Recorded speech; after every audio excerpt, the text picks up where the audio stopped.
Zibadde zikunukiriza okwera essaawa 8 ez'eggandaalo. Nathan Nandalamafabi akwatidde FDC bendera okuvuganya ku ntebe ey'obukulembeze bw'eggwanga n'asimbula emunyonyo okuyitira ku luguudo Salaama n'awetera ewakuleekaana okudda eruwafu bw'abadde tannaba kutuuka ku Mubaraka. Nandalamafabi mu bifo ebimu Nandalamafabi obwedda ayimirira okulamusa ku bantu n'okubabuulira ebimu ku biri mu nteekateeka namutayiika ey'okununula eggwanga lino.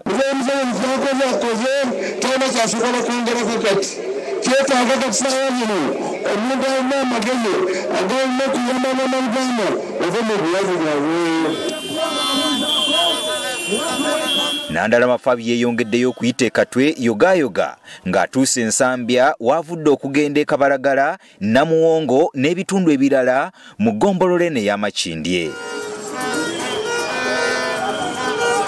Oluvannyuma lw'okutalaga ebitundu bino byonna, Nandalamafabi ategeezezza nti embeera gy'asanzeemu ekibuga yeeraliikiriza nga tekigwanidde na kuyitibwa kibuga ekikulu eky'eggwanga. Confirmation is very sure we have got that Kampala city is the worst city in the whole world. All the places you get there are no roads. The drainage is bad, our people are suffering. Ebbula ly'emirimu bye bimu ku Nandalamafabi byasanze mu bantu b'e Makindye era n'ategeeza nti mu manifesto ye enteekateeka ey'okutonderawo bannakibuga emirimu mweri bulungi. You saw unemployment. We are getting younger boys, they are playing cards, they are walking on the streets, they are doing nothing. That's where we must have a master plan. We have a master plan to make sure that everybody has a job to earn a living. Nandalamafabi ayogedde ne ku misolo emingi egyekanamye egiremesezza bannayuganda bangi okukulaakulana mirimu gye bakola, n'agamba nti mu gavumenti ye enteekateeka y'okuyamba bannayuganda okusasula emisolo emisaamusaamu weeri eginaabasobozesa emirimu gyabwe okukula. Taxes are too high. You have seen everybody is cramming taxes, but it's common knowledge. You're buying a bowl of soap, we know the taxes to buy. Even the local taxes are too high.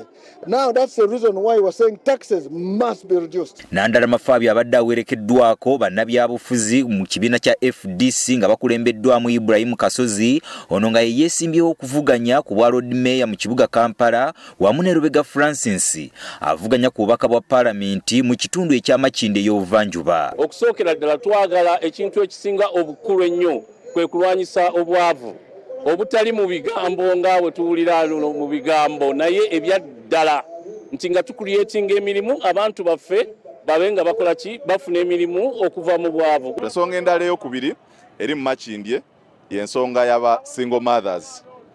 Ba single mothers mu Makindye bangi.